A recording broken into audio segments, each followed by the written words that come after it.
বেশি আরবি সাহিত্যের চর্চা হইতো। কবিতা লিখে লিখে কাবা শরীফের দেয়ালের মধ্যে টাঙ্গানো হইতো। যার কবিতায় যত বেশি সাহিত্যের পয়েন্ট থাকতো তার কবিতাটা কাবা শরীফের দেয়ালের মধ্যে টাঙ্গানো থাকতো। এরপরে যদি আরেক কবি আসতো যার কবিতার মধ্যে আরো বেশি সাহিত্য আছে, তখন এই কবিতা টাঙ্গাইয়া আগের কবিতাকে নামায় দেওয়া হইতো। তাহলে কি বুঝলেন? আরবি ভাষার চর্চা ছিল কি ছিল না? এত বেশি চর্চা ছিল, কাবার দেয়ালে তারা কবিতা টাঙ্গাইয়া টাঙ্গাইয়া চর্চা করত। ডক্টর গেরি মিলার আশান্বিত হইলেন, তাইলে ওখানে যেহেতু আরবি ভাষার প্রচলন ছিল, নিশ্চয় নিশ্চয় তারা কোরআনের মতো কোনো সূরা বানাইছে। চিন্তা কইরা গবেষণা কইরা তিনি দেখলেন, হ্যাঁ তারা বসেছে। কাফেররা যখন শুনলো কোরআনের পক্ষ থেকে চ্যালেঞ্জ আসছে, কোরআনের মতো সূরা বানাও, তারা সবাই বসছে যে আমরা সূরা বানাইমু। বলে কেমনে সূরা বানাইমু? বলে আমরা কোরআনে দেখছি একটা সূরা আছে, আল কারিয়াতু মাল কারিয়া ওয়া মা আদরাকা মাল কারিয়া। কই এই সূরার মতো সূরা বানাইমু। আল কারিয়া অর্থ করাঘাত, প্রচন্ড আঘাত। এই আঘাত শুনলে এটা কিসের আঘাত জানা যায় না, এজন্য প্রশ্ন করা হয়েছে মালকুস, যে আঘাতের সুরে আমরা এই সূরার মতো সূরা বানাইমু। বলে বানাও সূরা।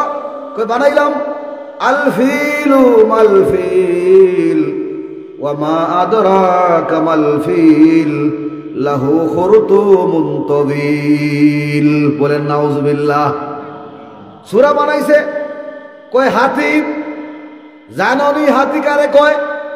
আমি জিজ্ঞাসা করি, কেউ যদি হাতি কয় তাহলে আবার জিজ্ঞাসা করা লাগেনি হাতি কারে কয়? হাতি সবাই দেখছে। যেটা জানে না এটা নিয়ে প্রশ্ন করা যায়, আর যেটা জানে এটা নিয়ে প্রশ্ন করা যায় না। কয় লাহু খুরতুমুন তাবিল, তার লম্বা একটা সুর আছে। কয় দূর দূর, এইটার মধ্যে কোনো সাহিত্য নাই, কোনো রস নাই, কোনো আকর্ষণ নাই, ওইছে না, ফেলা ওইছে না। বলে তাহলে আরেকটা সূরা বানাইবো। কোরআনে আরেক সূরা আছে, ওয়াস-সামাই যাতিল বুরুজ। কয় এই সূরার মতো সূরা বানাইমু। বলে বানাও। কয় আমরা প্রথম সূরা নিলাম কোরআন থেকে, ওয়াস-সামাই যাতিল বুরুজ ওয়ান নিসাউ যাতিল ফুরুজ। কয় আকাশে অনেক তারকা আছে, আর আমাদের নারীদের কাছে এক একটা লজ্জাস্থান আছে। বলেন নাউজুবিল্লাহ। এখন মুরব্বীরা কয়, এই পাগলরা, সূরা বানাইতে বসছস, তো এত নোংরা কথা কেমনে এর মধ্যে কইলি? দূর হইছে না, সূরা হইছে না। তো আরেক মুরব্বী কইতেছে, এক কাজ করো, কোরআনে তো বলা হয়েছে যে এখানে বিসূরাতিন, ছোট্ট সূরা বানাইতাম। আমরা কেল্লা কেল্লা গেছি বড় সূরা বানাইতাম। আমরা ছোট্ট একটা সূরা বানাইমু, ছোট্ট সূরার মতো সূরা বানাইমু। তো ছোট্ট সূরা বলেন তো কোন সূরা কোরআনে আছে? সবচাইতে ছোট্ট সূরা কয় আয়াত? মাত্র 3 আয়াত। কোন সূরা? এই ঠিক আছে, শ্রোতা ঠিক আছে।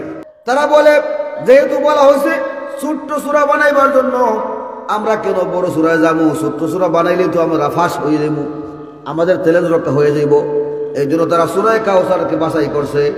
এখন তারা কয় আমরা সূরা কাউসারের সূরা বানাইমু। সূরা বানাইতে হইলে আগে তো একটা বিষয় নিশ্চিত করা লাগে যে আমরা যে বানাইতাম, আমরা পদ্য বানাইতাম নাকি গদ্য বানাইতাম। যদি সূরা কাউসারটা পদ্য হয় তাহলে পদ্য বানাইতাম, আর যদি গদ্য হয় তাহলে গদ্য বানাইতাম। একদরে কয় এটা পদ্য। বলে কেমনে? বলে পদ্যের তো মিল থাকে, পিছন দিয়া মিল থাকে, চরণ মিল থাকে। ইন্না আতাইনাকাল কাউসার ফাসাল্লি লিরাব্বিকা ওয়ানহার ইন্না শানিআকা হুয়াল আবতার। মানে শেষ চরণে মিল আছে। আরেকজন কয় হইছে না, এটা পদ্য হইল কেমনে? পদ্য হইলে তো চরণ মিল থাকে, পংক্তি মিল থাকে, 2 লাইনে মিল থাকে। এখানে তো 2 লাইনে মিললো বুঝলাম, 3 নম্বর লাইনে পরে তো 4 নম্বর লাইন নাই। তাহলে এটা পদ্য হইল কেমনে? পদ্য হইতে হইলে 4 নম্বর লাইন থাকা লাগবে। 4 নম্বর লাইন নাই, তাহলে এটা পদ্য হইতে পারে না। আরেকজন কয় পদ্য যখন না দিলে গদ্য, গদ্য হইলে তো শেষ চরণে মিল থাকে না। এখানে ইন্না আতাইনাকাল কাউসার ফাসাল্লি লিরাব্বিকা ওয়ানহার ইন্না শানিআকা হুয়াল আবতার। মানে রা সাকিন ডাইনে জবর, এই যে মিল দেওয়া আছে, এই মিলগুলাই তো বুঝায় এটা কবিতা, এটা পদ্য। পদ্যই আমরা বানাইবার দরকার। এখন ঝগড়া লাগছে, পদ্য না গদ্য বানাইব, কোরআনের সূরা বানাইব, এর আগে যে সূরার মতো বানাইব, প্যারোডি সূরা বানাইব, এই সূরা পদ্য নাকি গদ্য, ঝগড়া, দুই দল হয়ে গেছে। একজন দাঁড়াইছে, কয় এই শোনো, জোরে করে লাভ নাই, এখানে আমরা একটা সুন্দর থিওরি নিব, আমরা বলবো যে মুহাম্মদের খোদায় একটা কবিতা দিছিল, কিন্তু কবিতাটা অসম্পূর্ণ হওয়ার দরকার ছিল 4 লাইন, আরেক লাইন পারছে না, তো আমরা এটা কবিতা মাইন না 4 নম্বর লাইন লাগাই দিব, আর কইমু আমরা মুহাম্মদের আল্লাহরে সাহায্য করছি। বলেন নাউজুবিল্লাহ। বলে কি বানাইবা? বলে দেখো আমি লাগাই দেই, কয় ইন্না আতাইনাকাল কাউসার ফাসাল্লি লিরাব্বিকা ওয়ানহার ইন্না শানিআকা হুয়াল আবতার লাইসা হাযা মিন কালামিল বাশার। এই 4 নম্বর লাইন লাগাই দিলাম। এইবারে সবাই নাচতে শুরু করছে, কয় ঠিক আছে ঠিক আছে, মুহাম্মদের আল্লাহর ভুল ধরে লাইছি, কোরআনে ভুল পাইছি, ভুল ধরে লাইছি, আমরা ভুল ধরে 4 নম্বরে লাগাই দিছি। নাচতাছে আর নাচতাছে, জুসে নাচে, কিন্তু সবার তো জুসের লোকে হুশ থাকে না, কিছু লোকের হুশও থাকে। যাদের হুশ আছে তারা বুঝেছে, এই তোমরা যে নাচতেছো কোন বুদ্ধি নিয়ে নাচো? 4 নম্বর লাইন যে লাগাইছো, লাইসা হাযা মিন কালামিল বাশার, এর অর্থ কি চিন্তা করছো নি? বলে কি অর্থ? বলে এর অর্থ হইল এটা কোনো মানুষের কালাম হইতে পারে না, কোনো মানুষের বানানো হইতে পারে না। আমরা যেহেতু দাবি করছি এই কোরআন মুহাম্মদে বানাইছে, এটা আল্লাহর কালাম না, তাইলে যদি আমাদের মুখেই বলে ফেলাম এটা মানুষের ভাষা হইতে পারে না, তাইলে তো আমরা মুহাম্মদের কাছে পরাজিত হইয়া গেলাম। সুবহানাল্লাহ কইতেন না? তাইলে আমরা মুহাম্মদের ভুল ধরতে আইসা, মুহাম্মদের কোরআনে ভুল ধরতে আইসা নিজেই তো এমন ভুলের শিকার হইলাম, কইরে মুহাম্মদের জাদু করছে, জাদু কইরা আমরা মুখে দিয়া উল্টা কথা বাহির করছে। বলেন নাউজুবিল্লাহ। ডক্টর গেরি মিলার দেখলেন কোরআনের মতো সূরা বানাইতে গিয়া তৎকালীন ভাষাবিদেরা, আরবি সাহিত্যিকেরা মাথায় পেঁচ লাইগা আরো নিজের ভুল স্বীকার করে যাওন লাগছে। তাইলে আমার পক্ষে কোরআনে ভুল ধরা সম্ভব না, আমার কি করা উচিত? আমার আরো গবেষণা চালাইয়া যাওয়া উচিত। সামনে গেলেন, গিয়া দেখলেন সূরা নিসা 4 নম্বর সূরা, এই সূরার 82 নম্বর আয়াতের মধ্যে কোরআনে কারীম সুস্পষ্ট বলছে, আফালাম ইয়াতাদাব্বারুনাল কুরআন ফালাউ কানা মিন ইনদি গায়রিল্লাহি লাওয়াজাদু ফীহি ইখতিলাফান কাসীরা। তারা কি কোরআন নিয়ে গবেষণা করে না, চিন্তা করে না? কোরআন যদি আল্লাহ ছাড়া অন্য কারো পক্ষ থেকে হইতো তাইলে কোরআনের মধ্যে অসঙ্গতি পাওয়া যেত, দুই কথায় মিল পাওয়া যেত না। কারণ মানুষে এক কথা আগে কয়, এরপরে ভুলে লাই, এরপরে আরেক কথা কয়। কোরআনে এতগুলো সূরা, এতগুলো পৃষ্ঠা, নিশ্চয় আগের কথার সাথে পরের কথাটা মিল থাকতো না। কিন্তু কোরআনে এমন কোনো বক্তব্য নাই যে আগের কথার সাথে পরের কথার মিল নাই। এতেই প্রমাণ হইয়া যায় কোরআন আল্লাহর বানানো, কোন মানুষ বানাইছে না। এরপরে তিনি আরো সামনে গেলেন, কুল ইন্নামা আইযুকুম বিওয়াহিদা আন তাকুমু লিল্লাহি মাসনা ওয়া ফুরাদা সুম্মা তাতাফাক্কারু মা বিসাহিবিকুম মিন জিন্নাহ ইন হুয়া ইল্লা নাযীরুম বাইনা ইয়াদাই আযাবিন শাদীদ। কোরআনে কারীমের 34 নম্বর সূরা, সূরা সাবার 46 নম্বর আয়াতের মধ্যে আল্লাহ আরো সুস্পষ্ট করে দিলেন যে হে দুনিয়ার মানুষেরা, কুল ইন্নামা আইযুকুম বিওয়াহিদা, হে দুনিয়ার মানুষেরা, আমার একটা মাত্র নসিহত তোমরা শুনো, ওয়াজ তোমরা শুনো, একটা মাত্র পরামর্শ শুনো। কি? আনতাকুমু লিল্লাহি মাসনা ওয়া ফুরাদা, তোমরা যখন কোরআন নিয়ে গবেষণা করতে চাও, ভুল ধরতে চাও, তাহলে তোমাদের জন্য দুইটা অপশন আছে। একলা একলা, একা একা বালিশের মধ্যে মাথা রেখে চিন্তা করো, গবেষণা করো, ও মাসনা। আবার গবেষণা তোমরা মিল্লা মিল্লা ঐক্যবদ্ধ হইয়া তোমরা কয়েকজন মিল্লা মিল্লা গবেষণা করো। এরপরে সুম্মা তাতাফাক্কারু, তোমরা চিন্তা করো, মা বিসাহিবিকুম মিন জিন্নাহ, তোমাদের সাথী মুহাম্মদ তিনি কেন তোমাদেরকে এক আল্লাহর দাওয়াত দিচ্ছেন, তার কি লাভ, তার কি কল্যাণ, তার কি ফায়দা। তোমরা চিন্তা করলে ভাইবা ইন হুয়া ইল্লা নাযীরুল লাকুম বাইনা ইয়াদাই আযাবিন শাদীদ। চিন্তা করলে পাইবা মুহাম্মদের আর কোনো লাভ নাই, আর কোনো কল্যাণ নাই, আর কোনো উপকার নাই। তার একমাত্র চাহিদা তোমাদের প্রতি তার দরদ, তোমাদের প্রতি তার ভালোবাসা। তিনি চান তোমরা যদি এক আল্লাহর একত্ববাদী বিশ্বাসী না হও, কাল কিয়ামতের মাঠে তোমাদের কবরে, হাসরে, মিজানে, ফুলসিরাতে জাহান্নামের আগুনে তোমাদেরকে জ্বলতে হবে। এই আগুন থেকে বাঁচানো ছাড়া মুহাম্মদের আর কোনো উদ্দেশ্য নাই। ডক্টর গেইরি মিলার এইবারে চিন্তায় পড়ে গেলেন, কোরআন তো আমাদেরকে জোর করছে না কোরআন মানার জন্য, বরং বলতে গবেষণা করো, একলা একলা গবেষণা করো, আবার সবাই মিলে সম্মিলিত গবেষণা করো, গবেষণা কইরা তোমার সিদ্ধান্ত গ্রহণ করো। আমাদেরকে চাপ দিচ্ছে না, জোর করতেছে না, আমি আরো একটু পড়ি। এরপরে আরো সামনে গেলেন, গিয়া কোরআনে কারীমের 19 নম্বর সূরা সূরা মারিয়ামের মধ্যে গেলেন। ওখানে গিয়া দেখলেন আল্লাহ পাক রব্বুল আলামিন বলছেন, ওয়ালকুর ফিল কিতাবি মারইয়াম ইযিন তাবাযাত মিন আহলিহা মাকানান শারকিয়্যা। আল্লাহ বলছেন তোমরা কোরআনে মরিয়ম নিয়ে আলোচনা করো, যখন তিনি ঘরের পূর্ব কোণটাকে পছন্দ করেছিলেন, আশ্রয় গ্রহণ করেছিলেন। ফাত্তাখাযাত মিন দুনিহিম হিজাবা, ওখানে তিনি গিয়ে পর্দার ভিতরে চলে গেলেন। ফারসালনা ইলাইহা রূহানা ফাতামাসসালা লাহা বাশারান সামিয়্যা। ওই সময় আমার পক্ষ থেকে আমি ফেরেশতা জিবরাইলকে পাঠিয়ে দিলাম, জিবরাইল যাও, আমি চাই মরিয়মের ঘর থেকে বিনা স্বামীতে একটা সন্তান দেয়া দিব, তুমি গিয়া তার মুখের মধ্যে ফু দাও, ফুয়ের কারণে তার পেটে বাচ্চা সঞ্চার হয়ে যাবে, গর্ভবতী হয়ে যাবে। ফাতামাসসালা লাহা বাশারান সাওয়্যা, সুন্দর একটা পুরুষের মতো হইয়া ফেরেশতা গিয়া দাঁড়াইলেন। ক্বালাত ইন্নী আউযু বিররহমানি মিনকা ইন কুনতা তাকিয়্যা।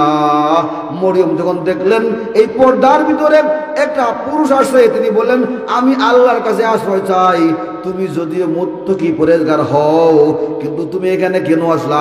আমি আল্লাহর কাছে আশ্রয় চাই, কারণ তুমি আমার সতীত্ব নষ্ট করতে পারো। ক্বালা ইন্নামা আনা রাসূলু রাব্বিকি লিআহাবা লাকি গুলামান যাকিয়্যা। তিনি বলছেন না না না, আমি দুনিয়ার কোনো মানুষ না, আমি ফেরেশতা আসছি তোমাকে সন্তান দেওয়ার জন্য, তোমার পেটে সন্তান হবে। তিনি বলেন আরে সভ্য না, সেটা আরো তো মারাত্মক কথা। আমি যে ভয় করছিলাম, যেখানে গেলে বাঘের ভয়, ওইখানে গেলে রাইত হয়।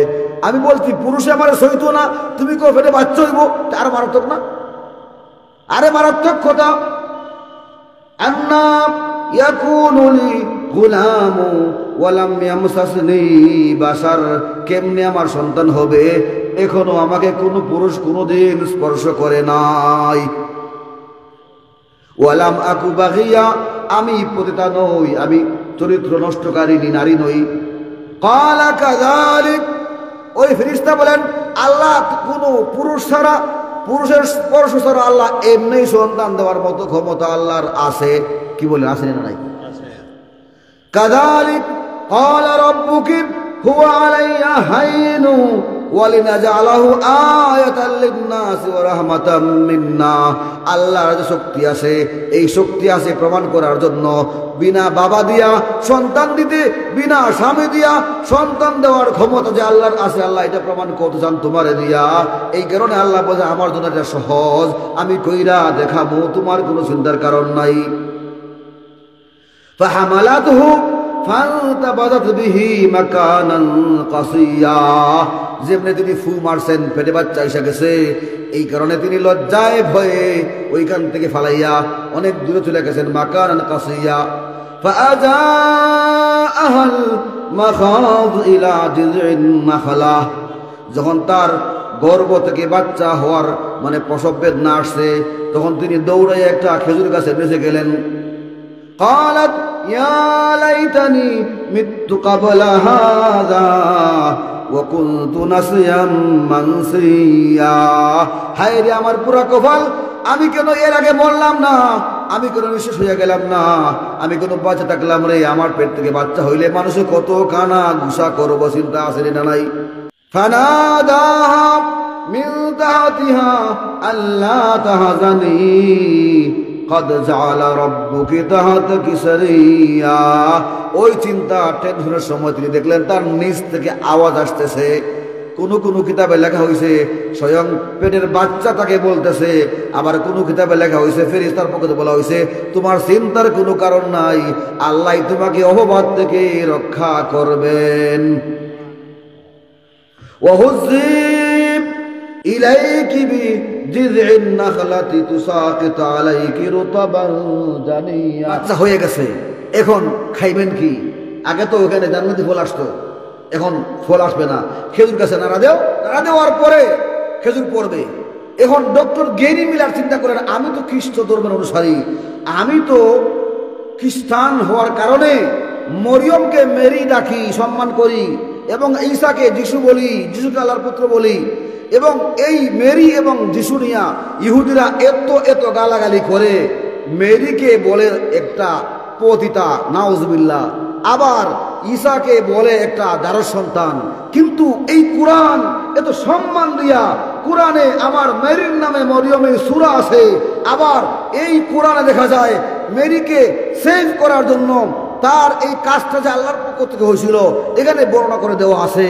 তাইলে এখানে কোরআনে দেখা যায় আমার মেরিকে সম্মান করা হয়েছে, আমার ঈসাকে সম্মান করা হয়েছে, সুতরাং এখানে তো ভুল থাকার কোনো সম্ভাবনা নাই। তিনি ভাবছিলেন যে মুহাম্মদের উপর কোরআন নাযিল হয়েছে, মুহাম্মদের বাবার নাম থাকবে, দাদার নাম থাকবে, মুহাম্মদের মেয়ের নাম থাকবে, কিছুই নাই। কিন্তু এখানে আমি যাকে ভালোবাসি, যে ঈসাকে ভালোবাসি, তার কথা আসছে 25 বার, যে মরিয়মকে ভালোবাসি তার কথা আসে 34 বার। এই কারণে তিনি বুঝে ফেললেন যে গবেষণার আলোকে বুঝতে পারলাম কোরআনে তো কোনো ভুল নাই, বরং আমার জীবনের মধ্যে ভুল আছে। কোরআনের ভুল ধরতে আইসা নিজের জীবনের ভুল ধরা পইরা তিনি কালিমা পইরা 1908 সালে 60 বছর বয়সে তিনি মুসলমান হয়ে গেলেন। তার নাম রাখলেন আব্দুল আহাদ, মানে একত্ববাদী আল্লাহর গোলাম। এই ডক্টর গেরি মিলার কানাডার টরন্টো বিশ্ববিদ্যালয়ের অধ্যাপক হইয়া, খ্রিস্ট ধর্মের প্রচারক হইয়া ইসলামে ভুল ধরার জন্য, কোরআনে ভুল ধরার জন্য আসছিলেন, কিন্তু কোরআনে ভুল ধরতে পারেন নাই, বরং নিজের জীবনের ভুল ধরা পড়ছে। ঠিক না বে ঠিক? দইরা তিনি ইসলাম গ্রহণ কইরা ইসলামের ছায়াতলে আশ্রয় গ্রহণ করেছেন। এই কোরআন নির্ভুল কোরআন, এই কোরআন চ্যালেঞ্জ দিয়েছে ভুল নাই, ভুল নাই। এই কোরআনটাই আপনাদের ঘর গাঁওটায় দিলাম মাদ্রাসায় পড়ানো হয়। উলামায়ে কেরাম কত জায়গায় কত ভুল আছে, স্কুলের বইয়ে, মাদ্রাসার বইয়ে হাজার হাজার ভুল, পৃষ্ঠায় পৃষ্ঠায় ভুল ধইরা দিছেন। মনে করেন যে এগুলি আপনি শুনছেন। এখন যদি আপনি মনে করেন আমার পরিত্যক্ত সন্তানকে আমি পড়াবো, আপনি ভুলে পড়া বই পড়াবেন, নাকি যে কিতাবে কোনো ভুল নাই সেই বই পড়াবেন, আপনার দায়িত্ব। যদি মনে করেন আমার সন্তানকে আমার কলেজের চাইতে বেশি ভালোবাসি, তাহলে আপনি নিশ্চয়ই এমন বই পড়াবেন না যে বইয়ের মধ্যে ভুল আছে, যে আদর্শ আপনি গ্রহণ করতে পারেন না, যা পছন্দ করেন না, প্রেম প্রীতি শিখবার জন্য আপনি স্কুলে বসে দিবেন না। যদি মনে করেন নির্ভুল শিক্ষা দান করব, তাইলে আপনার জন্য ঘরগাঁও মাদ্রাসা, কওমি মাদ্রাসা ছাড়া 2 নম্বর কোনো অপশন খোলা নাই। ঠিক না বে ঠিক? আল্লাহ পাক রব্বুল আলামিন আমাদের সকলকে এই সত্য বুঝার, অনুধাবন করার তৌফিক দান করুন। সকলে বলে আমিন। ওয়া আখিরু দাওয়ানা আলহামদুলিল্লাহি রাব্বিল আলামিন। আসসালামু আলাইকুম ওয়া রাহমাতুল্লাহি ওয়া বারাকাতুহু।